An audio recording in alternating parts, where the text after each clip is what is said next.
اعوذ باللہ من الشیطان الرجیم بسم اللہ الرحمن الرحیم الف لام میم احسب الناس ان يتركوا ان يقولوا آمنا وهم لا يفتنون۔ الف لام میم، کیا لوگوں نے یہ سمجھ رکھا ہے کہ وہ بس اتنا کہنے پر چھوڑ دیے جائیں گے کہ ہم ایمان لائے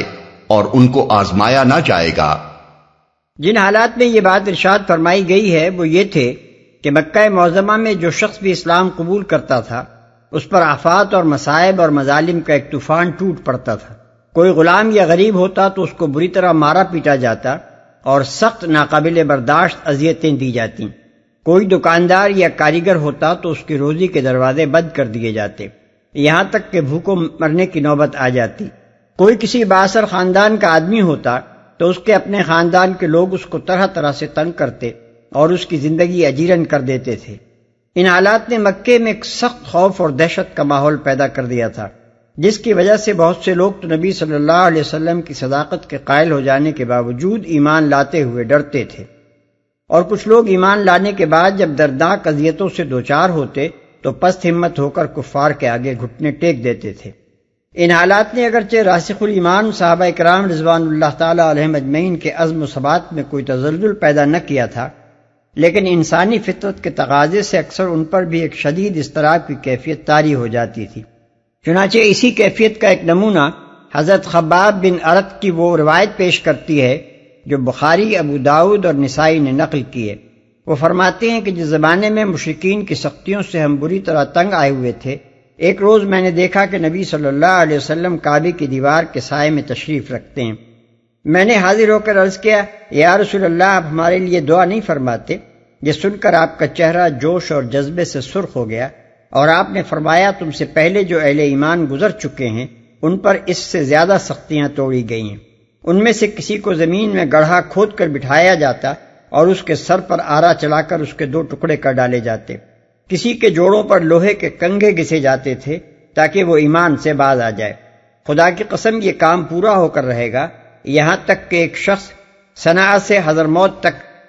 بے کھٹکے سفر کرے گا اور اللہ کے سوا کوئی نہ ہوگا جس کا وہ خوف کرے۔ اس اضطرابی کیفیت کو ٹھنڈے صبر و تحمل میں تبدیل کرنے کے لیے اللہ تعالیٰ اہل ایمان کو سمجھاتا ہے کہ ہمارے جو وعدے دنیا اور آخرت کی کامرانیوں کے لیے ہیں، کوئی شخص مجرد زبانی دعوی ایمان کر کے ان کا مستحق نہیں ہو سکتا، بلکہ ہر مدعی کو لازماً آزمائشوں کی بھٹی سے گزرنا ہوگا تاکہ وہ اپنے دعوے کی صلاحیت کا ثبوت دے۔ ہماری جنت اتنی سستی نہیں ہے اور نہ دنیا ہی میں ہماری خاص عنایات ایسی ارزاں ہیں کہ تم بس زبان سے ہم پر ایمان لانے کا اعلان کرو اور ہم وہ سب کچھ تمہیں بخش دیں۔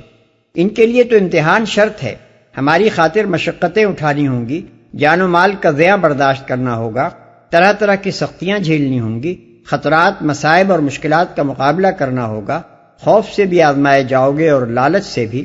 ہر چیز جسے عزیز و محبوب رکھتے ہو ہماری رضا پر اسے قربان کرنا پڑے گا، اور ہر تکلیف جو تمہیں ناگوار ہے ہمارے لیے برداشت کرنی ہوگی۔ تب کہیں یہ بات کھلے گی کہ ہمیں ماننے کا جو دعویٰ تم نے کیا تھا وہ سچا تھا یا جھوٹا۔ یہ بات قرآن مجید میں ہر اس مقام پر کہی گئی ہے جہاں مصائب و شدائد کے ہجوم میں مسلمانوں پر گھبراہٹ کا عالم طاری ہوا ہے۔ ہجرت کے بعد مدینے کی ابتدائی زندگی میں جب معاشی مشکلات، بیرونی خطرات اور یہود و منافقین کی داخلی شرارتوں نے اہل ایمان کو سخت پریشان کر رکھا تھا، اس وقت فرمایا،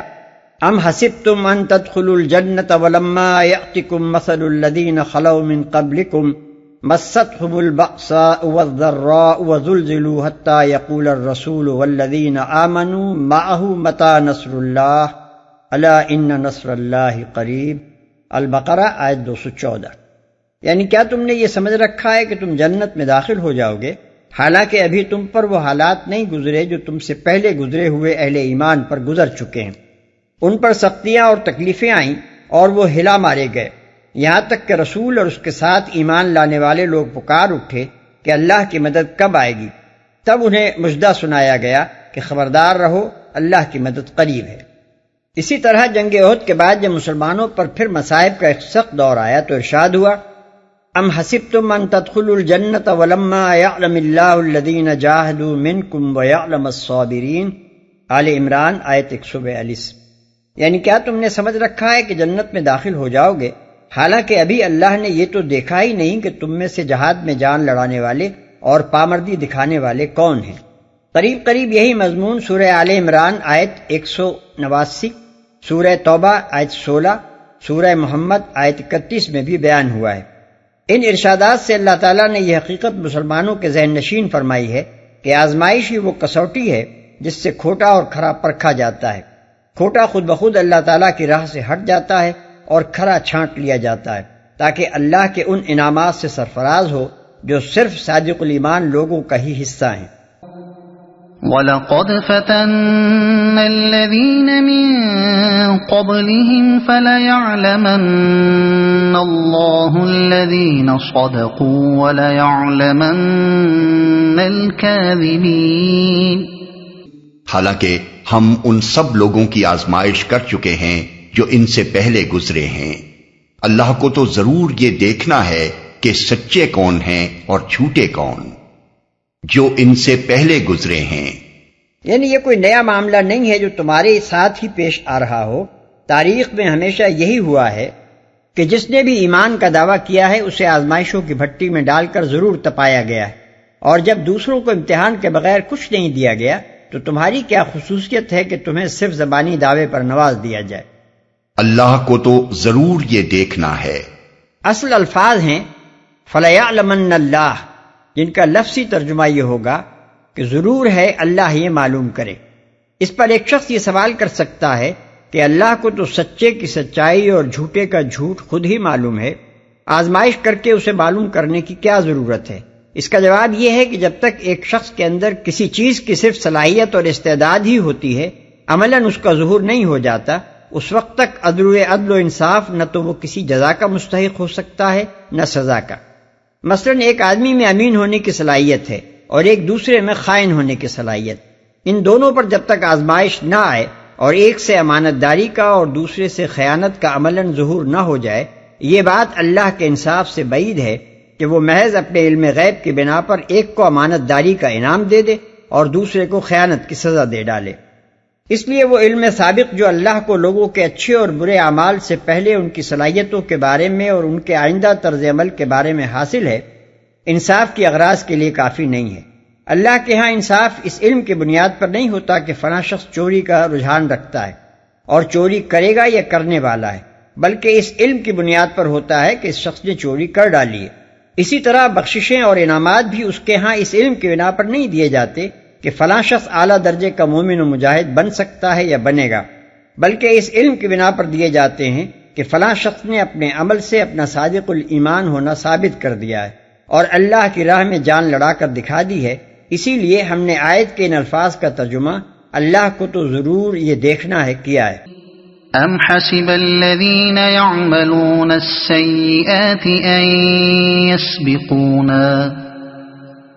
ساء ما یحکمون۔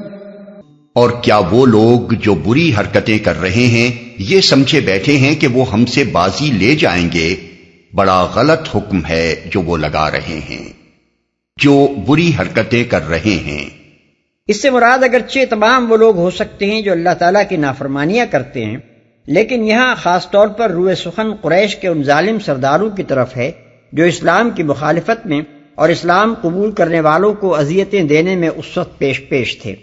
مثلا ولید بن مغیرہ، ابو جہل، عتبہ، شیبہ، عقبہ بن ابی معیط اور حنظلہ بن وائل وغیرہ۔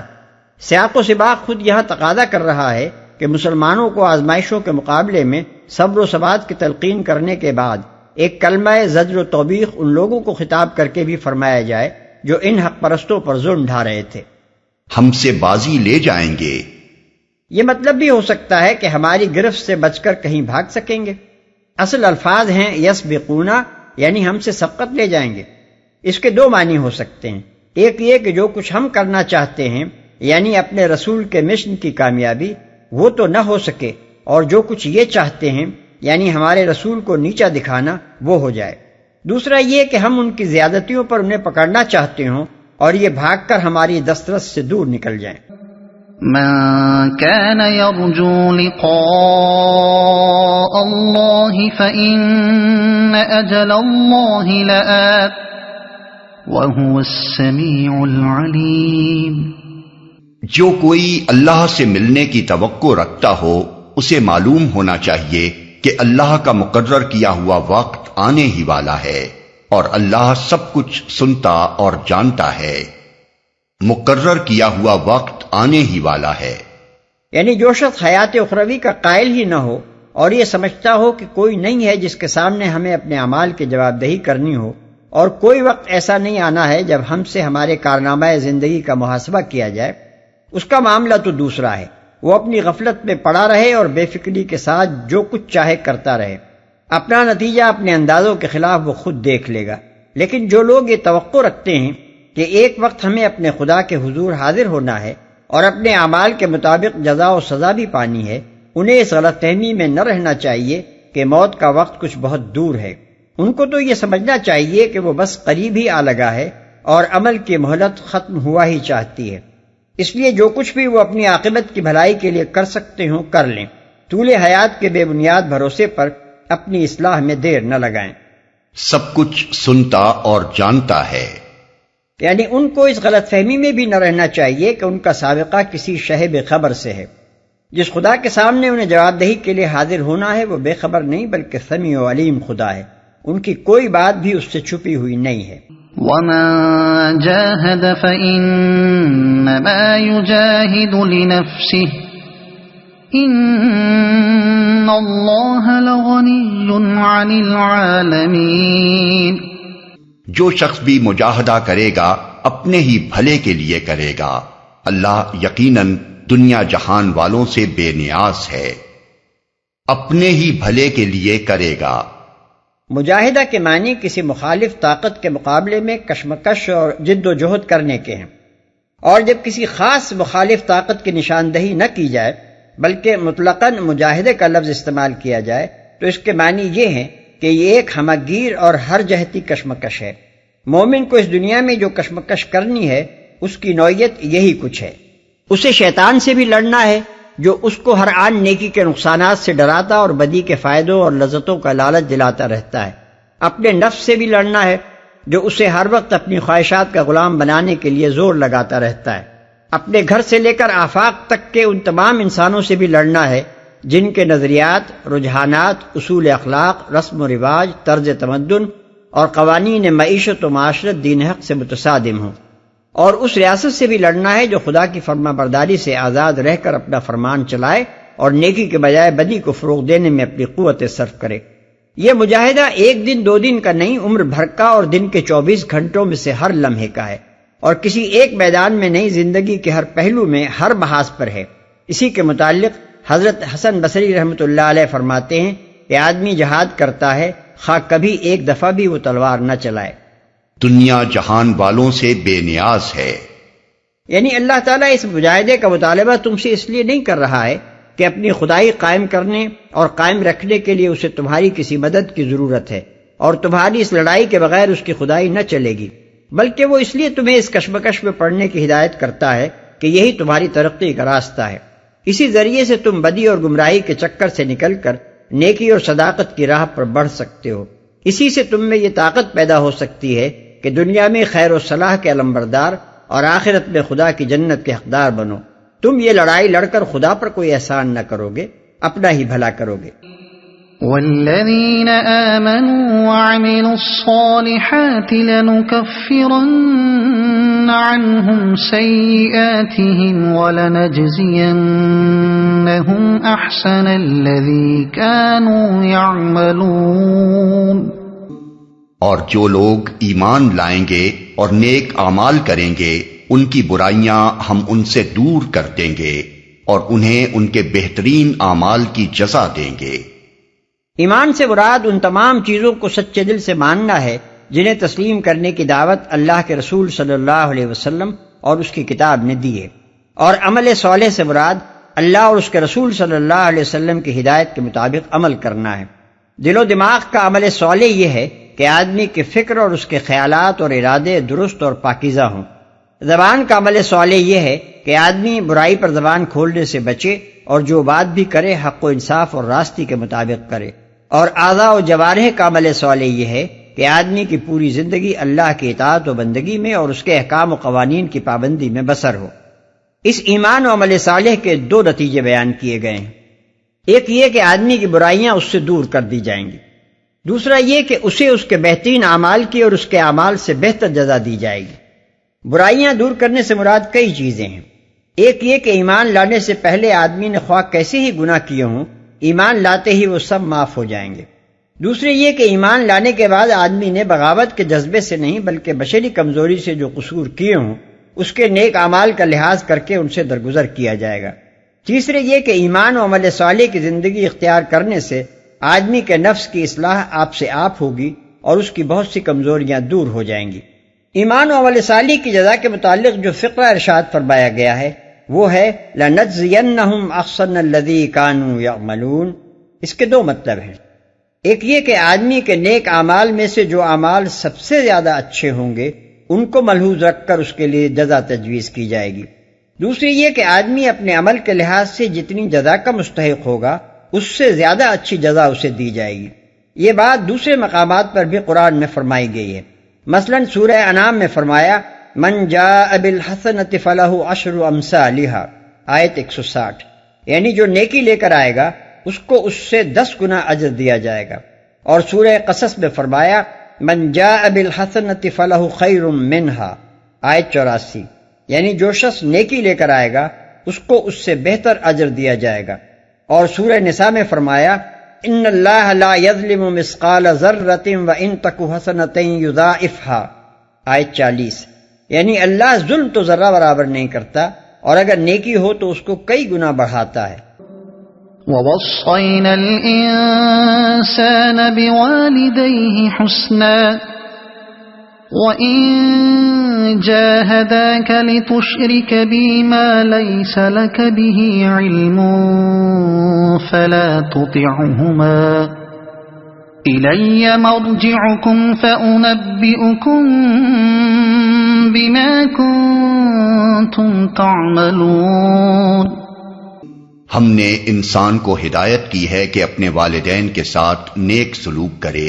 لیکن اگر وہ تجھ پر زور ڈالیں کہ تو میرے ساتھ کسی ایسے معبود کو شریک ٹھہرائے جسے تو میرے شریک کی حیثیت سے نہیں جانتا تو ان کی اطاعت نہ کر۔ میری ہی طرف تم سب کو پلٹ کر آنا ہے، پھر میں تم کو بتا دوں گا کہ تم کیا کرتے رہے ہو۔ ان کی اطاعت نہ کر۔ اس آیت کے متعلق مسلم، ترمذی، احمد، ابو داؤد اور نسائی کی روایت ہے کہ یہ حضرت سعد بن ابی وقاص رضی اللہ عنہ کے بارے میں نازل ہوئی ہے۔ وہ 18-19 سال کے تھے جب انہوں نے اسلام قبول کیا۔ ان کی ماں حمنہ بنت سفیان بن امیہ یعنی ابو سفیان کی بھتیجی کو جب معلوم ہوا کہ بیٹا مسلمان ہو گیا ہے تو اس نے کہا کہ جب تک تو محمد کا انکار نہ کرے گا میں نہ کھاؤں گی، نہ پیوں گی، نہ سائے میں بیٹھوں گی۔ ماں کا حق ادا کرنا تو اللہ کا حکم ہے، تو میری بات نہ مانے گا تو اللہ کی بھی نافرمانی کرے گا۔ حضرت سعد رضی اللہ عنہ اس پر سخت پریشان ہوئے اور رسول اللہ صلی اللہ علیہ وسلم کی خدمت میں حاضر ہو کر ماجرا عرض کیا۔ اس پر یہ آیت نازل ہوئی۔ ممکن ہے کہ ایسے ہی حالات سے دوسرے وہ نوجوان بھی دوچار ہوئے ہوں جو مکہ معظمہ کے ابتدائی دور میں مسلمان ہوئے تھے، اسی لیے اس مضمون کو سورہ لقمان میں بھی پورے زور کے ساتھ دہرایا گیا ہے۔ ملاحظہ ہو آیت 15۔ آیت کا منشا یہ ہے کہ انسان پر مخلوقات میں سے کسی کا حق سب سے بڑھ کر ہے تو وہ اس کے ماں باپ ہیں، لیکن ماں باپ بھی اگر انسان کو شرک پر مجبور کریں تو ان کی بات قبول نہ کرنی چاہیے، کجا کے کسی اور کے کہنے پر آدمی ایسا کرے۔ پھر الفاظ یہ ہیں کہ وَإِن جَاهَدَاكَ، یعنی اگر وہ دونوں تجھے مجبور کرنے کے لیے اپنا پورا زور بھی لگا دیں۔ اس سے معلوم ہوا کہ کمتر درجے کا دباؤ یا ماں باپ میں سے کسی ایک کا زور دینا تو بدرجہ اولا رد کر دینے کے لائق ہے۔ اس کے ساتھ ما لیس لک بہ علم، یعنی جسے تو میرے شریک کی حیثیت سے نہیں جانتا کا فقرہ بھی قابل غور ہے۔ اس میں ان کی بات نہ ماننے کے لیے ایک معقول دلیل دی گئی ہے۔ ماں باپ کا یہ حق تو بے شک ہے کہ اولاد ان کی خدمت کرے، ان کا ادب و احترام کرے، ان کی جائز باتوں میں ان کی اطاعت بھی کرے، لیکن یہ حق ان کو نہیں پہنچتا کہ آدمی اپنے علم کے خلاف ان کی اندھی تقلید کرے۔ کوئی وجہ نہیں ہے کہ ایک بیٹا یا بیٹی صرف اس بنا پر ایک مذہب کی پیروی کیے جائے کہ یہ اس کے ماں باپ کا مذہب ہے۔ اگر اولاد کو یہ علم حاصل ہو جائے کہ والدین کا مذہب غلط ہے تو اسے اس مذہب کو چھوڑ کر صحیح مذہب اختیار کرنا چاہیے، اور ان کے دباؤ ڈالنے پر بھی اس طریقے کی پیروی نہ کرنی چاہیے جس کی گمراہی اس پر کھل چکی ہو۔ اور یہ معاملہ جب والدین کے ساتھ ہے تو پھر دنیا کے ہر شخص کے ساتھ بھی یہی ہونا چاہیے۔ کسی شخص کی تقلید بھی جائز نہیں ہے جب تک کہ آدمی یہ نہ جان لے کہ وہ شخص حق پر ہے۔ تم کیا کرتے رہے ہو؟ یعنی یہ دنیا کی رشتہ داریاں اور ان کے حقوق تو بس اسی دنیا کی حد تک ہیں۔ آخر کار ماں باپ کو بھی اور اولاد کو بھی اپنے خالق کے حضور پلٹ کر جانا ہے، اور وہاں ہر ایک کی باز پرس اس کی شخصی ذمہ داری کی بنیاد پر ہونی ہے۔ اگر ماں باپ نے اولاد کو گمراہ کیا ہے تو وہ پکڑے جائیں گے، اگر اولاد نے ماں باپ کی خاطر گمراہی قبول کی ہے تو اسے سزا ملے گی،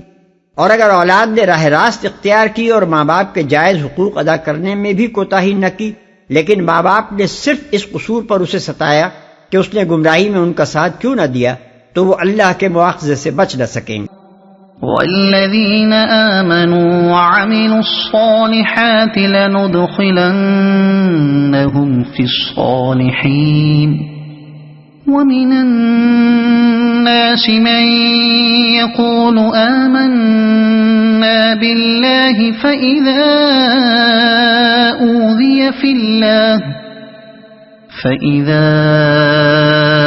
أوذي في الله جعل فتنة الناس كعذاب الله ولئن جاء نصر من ربك ليقولن إنا كنا معكم أوليس الله بأعلم بما في صدور العالمين وَلَيَعْلَمَنَّ اللَّهُ الَّذِينَ آمَنُوا وَلَيَعْلَمَنَّ الْمُنَافِقِينَ۔ اور جو لوگ ایمان لائے ہوں گے اور جنہوں نے نیک اعمال کیے ہوں گے ان کو ہم ضرور صالحین میں داخل کریں گے۔ لوگوں میں سے کوئی ایسا ہے جو کہتا ہے کہ ہم ایمان لائے اللہ پر، مگر جب وہ اللہ کے معاملے میں ستایا گیا تو اس نے لوگوں کی ڈالی ہوئی آزمائش کو اللہ کے عذاب کی طرح سمجھ لیا۔ اب اگر تیرے رب کی طرف سے فتح و نصرت آ گئی تو یہی شخص کہے گا ہم تو تمہارے ساتھ تھے۔ کیا دنیا والوں کے دلوں کا حال اللہ کو بخوبی معلوم نہیں ہے؟ اور اللہ کو تو ضرور یہ دیکھنا ہی ہے کہ ایمان لانے والے کون ہیں اور منافق کون۔ ہم ایمان لائے اللہ پر۔ اگرچہ کہنے والا ایک شخص ہے مگر میں ایمان لایا کہنے کے بجائے کہہ رہا ہے ہم ایمان لائے۔ امام راضی نے اس میں ایک لطیف نکتے کی نشاندہی کی ہے۔ وہ کہتے ہیں کہ منافق اپنے آپ کو ہمیشہ زمرہ اہل ایمان میں شامل کرنے کی کوشش کرتا ہے اور اپنے ایمان کا ذکر اس طرح کرتا ہے کہ گویا وہ بھی ویسا ہی مومن ہے جیسے دوسرے ہیں۔ اس کی مثال ایسی ہے جیسے ایک بزدل اگر کسی فوج کے ساتھ گیا ہے اور اس فوج کے بہادر سپاہیوں نے لڑ کر دشمنوں کو مار بھگایا ہے تو چاہے اس نے خود کوئی کارنامہ انجام نہ دیا ہو مگر وہ آ کر یوں کہے گا کہ ہم گئے اور ہم خوب لڑے اور ہم نے دشمن کو شکست فاش دے دی۔ گویا آپ بھی انہی بہادروں میں سے ہیں جنہوں نے داد شجاعت دی ہے۔ اللہ کے عذاب کی طرح سمجھ لیا، یعنی جس طرح اللہ کے عذاب سے ڈر کر کفر و معصیت سے باز آنا چاہیے، یہ شخص بندوں کی دی ہوئی تکلیفوں سے ڈر کر ایمان اور نیکی سے باز آ گیا۔ ایمان لانے کے بعد کفار کی دھمکیوں اور مار پیٹ اور قید و بند سے جب اسے سابقہ پیش آیا تو اس نے سمجھا کہ اللہ کی وہ دوزخ بھی بس اتنی ہی کچھ ہوگی جس سے مرنے کے بعد کفر کی پاداش میں سابقہ پیش آنا ہے۔ اس لیے اس نے فیصلہ کر لیا کہ وہ عذاب تو بعد میں بھگت لوں گا، یہ نقد عذاب جو اب مل رہا ہے اس سے بچنے کے لیے مجھے ایمان چھوڑ کر پھر زمرہ کفار میں جا ملنا چاہیے تاکہ دنیا کی زندگی تو خیریت سے گزر جائے۔ ہم تو تمہارے ساتھ تھے،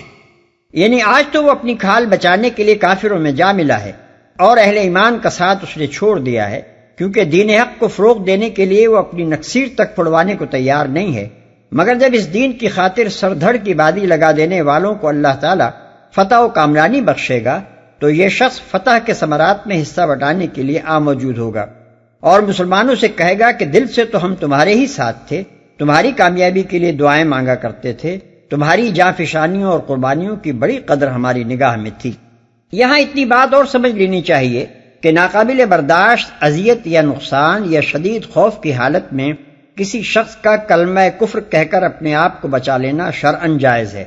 بشرطے کہ آدمی سچے دل سے ایمان پر ثابت قدم رہے۔ لیکن بہت بڑا فرق ہے اس مخلص مسلمان میں جو بحالت مجبوری جان بچانے کے لیے کفر کا اظہار کرے، اور اس مصلحت پرست انسان میں جو نظریے کے اعتبار سے اسلام ہی کو حق جانتا اور مانتا ہو، مگر ایمانی زندگی کے خطرات و مہالک دیکھ کر کفار سے جا ملے۔ بظاہر ان دونوں کی حالت ایک دوسرے سے کچھ زیادہ مختلف نظر نہیں آتی، مگر در حقیقت جو چیز ان کے درمیان زمین و آسمان کا فرق کر دیتی ہے وہ یہ ہے کہ مجبوراً کفر ظاہر کرنے والا مخلص مسلمان نہ صرف عقیدے کے اعتبار سے اسلام کا گرویدہ رہتا ہے، بلکہ عملاً بھی اس کی دلی ہمدردیاں دین و اہل دین کے ساتھ رہتی ہیں۔ ان کی کامیابی سے وہ خوش اور ان کو زک پہنچنے سے وہ بے چین ہو جاتا ہے۔ مجبوری کی حالت میں بھی وہ مسلمانوں کا ساتھ دینے کے ہر موقع سے فائدہ اٹھاتا ہے، اور اس طاق میں رہتا ہے کہ جب بھی اس پر سے اعدائے دین کی گرفت ڈھیلی ہو وہ اپنے اہل دین کے ساتھ جا ملے۔ اس کے برعکس مصلحت پرست آدمی جب دین کی راہ کٹھن دیکھتا ہے اور خوب ناپ تول کر دیکھ لیتا ہے کہ دین حق کا ساتھ دینے کے نقصانات کفار کے ساتھ جا ملنے کے فوائد سے زیادہ ہیں، تو وہ خالص عافیت اور منفعت کی خاطر دین اور اہل دین سے منہ موڑ لیتا ہے، کافروں سے رشتہ دوستی استوار کرتا ہے، اور اپنے مفاد کی خاطر ان کی کوئی ایسی خدمت بجا لانے سے بھی باز نہیں رہتا جو دین کے سخت خلاف اور اہل دین کے لیے نہایت نقصان دہ ہو۔ لیکن اس کے ساتھ وہ اس امکان سے بھی آنکھیں بند نہیں کر لیتا کہ شاید کسی وقت دین حق کا ہی بول بالا ہو جائے، اس لیے جب کبھی اسے مسلمانوں سے بات کرنے کا موقع ملتا ہے وہ ان کے نظریے کو حق ماننے اور ان کے سامنے اپنے ایمان کا اقرار کرنے اور راہ حق میں ان کی قربانیوں کو خراج تحسین ادا کرنے میں ذرہ برابر بخل نہیں کرتا، تاکہ یہ زبانی اعترافات سند رہیں اور بوقت ضرورت کام آئیں۔ قرآن کریم ایک دوسرے موقع پر ان منافقین کی اسی سوداگرانہ ذہنیت کو یوں بیان کرتا ہے: الذین یتربصون بکم فإن کان لکم فتح من اللہ قالوا الم نکن معکم وإن کان للکافرین نصیب قالوا الم نستحوذ علیکم ونمنعکم من المؤمنین، یعنی یہ وہ لوگ ہیں جو تمہارے معاملے میں انتظار کر رہے ہیں کہ اونٹ کس کربٹ بیٹھتا ہے۔ اگر اللہ کی طرف سے فتح تمہاری ہوئی تو آ کر کہیں گے کہ کیا ہم تمہارے ساتھ نہ تھے، اور اگر کافروں کا پلہ بھاری رہا تو ان سے کہیں گے کہ کیا ہم تمہارے خلاف لڑنے پر قادر نہ تھے اور ہم نے پھر بھی تمہیں مسلمانوں سے بچایا۔ سورہ نساء آیت 141۔ اور منافق کون؟ یعنی اللہ آزمائش کے مواقع اسی لیے بار بار لاتا ہے تاکہ مومنوں کے ایمان اور منافقوں کے نفاق کا حال کھل جائے اور جس کے اندر جو کچھ بھی چھپا ہوا ہے وہ سامنے آ جائے۔ یہی بات سورہ آل عمران میں فرمائی گئی ہے کہ ما کان اللہ لیذر المؤمنین علی ما انتم علیہ حتی یمیز الخبیث من الطیب، آیت 179۔ یعنی اللہ مومنوں کو ہرگز اس حالت میں رہنے دینے والا نہیں ہے جس میں تم اس وقت ہو کہ صادق الایمان اور منافق سب ملے جلیں، وہ پاک لوگوں کو ناپاک لوگوں سے الگ نمایاں کر کے رہے گا۔ وقال الذين كفروا للذين آمنوا اتبعوا سبيلنا ولنحمل خطاياكم وما هم بحاملين من خطاياهم من شيء إنهم لكاذبون وَلَيَحْمِلُنَّ أَثْقَالَهُمْ وَأَثْقَالًا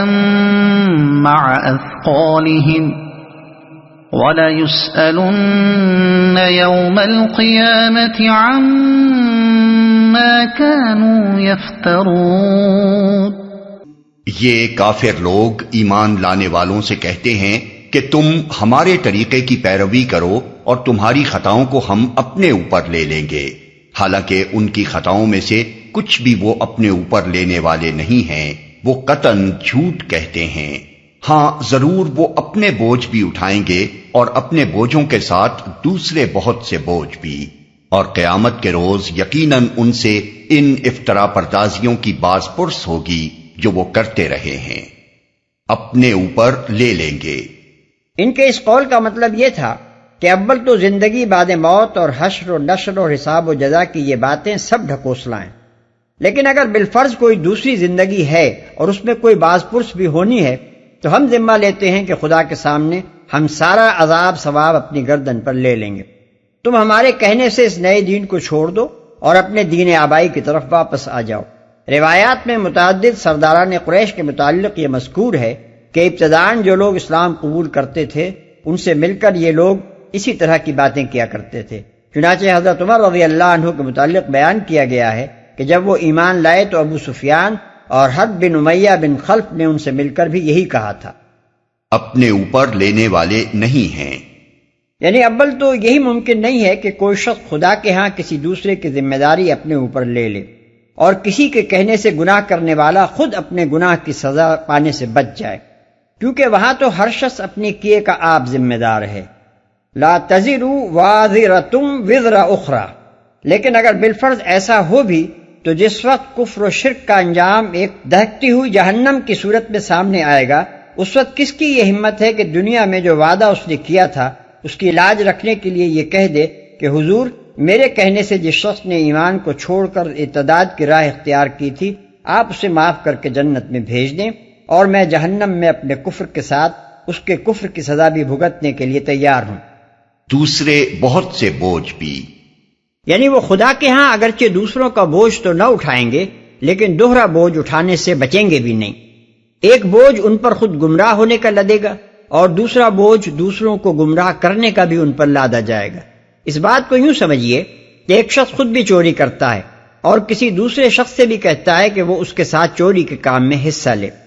اب اگر وہ دوسرا شخص اس کے کہنے سے چوری کرے گا تو کوئی عدالت اسے اس بنا پر نہ چھوڑ دے گی کہ اس نے دوسرے کے کہنے سے جرم کیا ہے۔ چوری کی سزا تو بہرحال اسے ملے گی، اور کسی اصول انصاف کی روح سے بھی یہ درست نہ ہوگا کہ اسے چھوڑ کر اس کے بدلے کی سزا اس پہلے چور کو دے دی جائے جس نے اسے بہکا کر چوری کے راستے پر ڈالا تھا۔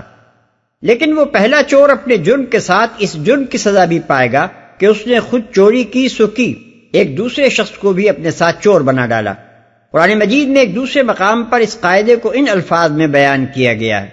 لِيَحْمِلُوا أَوْزَارَهُمْ كَامِلَةً يَوْمَ الْقِيَامَةِ وَمِنْ أَوْزَارِ الَّذِينَ يُضِلُّونَهُمْ بِغَيْرِ علم، سورہ نحل آیت 25۔ یعنی تاکہ وہ قیامت کے روز اپنے بوجھ بھی پورے پورے اٹھائیں اور ان لوگوں کے بوجھوں کا بھی ایک حصہ اٹھائیں جن کو وہ علم کے بغیر گمراہ کرتے ہیں۔ اور اسی قاعدے کو نبی صلی اللہ علیہ وسلم نے اس حدیث میں بیان فرمایا ہے